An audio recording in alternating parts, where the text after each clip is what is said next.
ভুয়া তথ্য দেওয়ায় আওয়ামী লীগ সরকারের সাবেক শ্রম ও কর্মসংস্থান প্রতিমন্ত্রী মুন্নুজান সুফিয়ানের মৃত স্বামী অধ্যাপক আবু সুফিয়ানের বীর প্রতীক খেতাব বাতিল করা হয়েছে।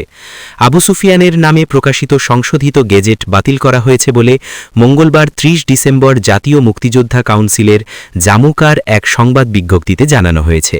একই সঙ্গে তিনি প্রকৃতপক্ষে মুক্তিযোদ্ধা ছিলেন কিনা তা যাচাই বাছাইয়ের জন্য নোটিশ দেওয়ার সিদ্ধান্তও হয়েছে।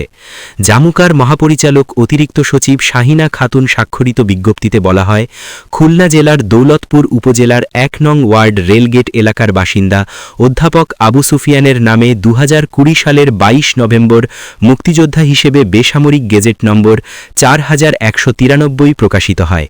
পরবর্তীতে অধ্যাপক আবু সুফিয়ানের স্ত্রী সাবেক প্রতিমন্ত্রী বেগম মুন্নুজান সুফিয়ান তার স্বামী অধ্যাপক আবু সুফিয়ানের নামের শেষে বীর প্রতীক যুক্ত করার জন্য একটি ডিও লেটার বা আধা সরকারি পত্র দেন। ডিও লেটারে মুন্নুজান সুফিয়ান মুক্তিযুদ্ধে বিশেষ অবদানের জন্য স্বামী আবু সুফিয়ান বীর প্রতীক খেতাবে ভূষিত হয়েছেন বলে মিথ্যা তথ্য দেন জানিয়ে সংবাদ বিজ্ঞপ্তিতে বলা হয়, ডিও লেটারে সাবেক প্রতিমন্ত্রী আরও উল্লেখ করেন, মৃত অধ্যাপক আবু সুফিয়ান মুক্তিযুদ্ধের সময় শরণার্থীদের দুর্দশার সংবাদ সংগ্রহ করে স্বাধীন বাংলা বেতার কেন্দ্র থেকে কথিকা হিসেবে পাঠ করতেন। জামুকা বলছে, সেই ডিও লেটারের ভিত্তিতে মুক্তিযুদ্ধ বিষয়ক মন্ত্রণালয় গত ২০২৩ সালের ১৫ জুন এক প্রজ্ঞাপনে অধ্যাপক আবু সুফিয়ানের নামের শেষে বীর প্রতীক যুক্ত করে বেসামরিক গেজেট নম্বর ৪১৯৩ এর সংশোধিত প্রজ্ঞাপন প্রকাশ করে।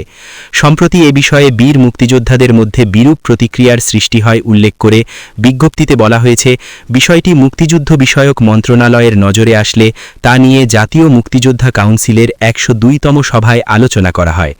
সভায় সংশোধিত বেসামরিক গেজেট ৪১৯৩ বাতিল এবং মৃত অধ্যাপক আবু সুফিয়ান মুক্তিযোদ্ধা কিনা তা যাচাই বাছাইয়ের জন্য নোটিশ প্রদানের সিদ্ধান্ত গ্রহণ করা হয়। জামুকা জানিয়েছে, ১৯৭১ সালের মহান মুক্তিযুদ্ধে অসামান্য বীরত্বপূর্ণ অবদান রাখার জন্য মন্ত্রিপরিষদ বিভাগ হতে ১৯৭৩ সালে ৪৭৬ জন বীর মুক্তিযোদ্ধাকে বিভিন্ন খেতাবে ভূষিত করে গেজেট প্রকাশ করে, সেখানে মৃত অধ্যাপক আবু সুফিয়ানের নাম নেই। ১৯৭৩ সালের পর মুক্তিযুদ্ধে অসামান্য বীরত্বপূর্ণ অবদান রাখার জন্য নতুন করে আর কাউকে খেতাব দেওয়া হয়নি।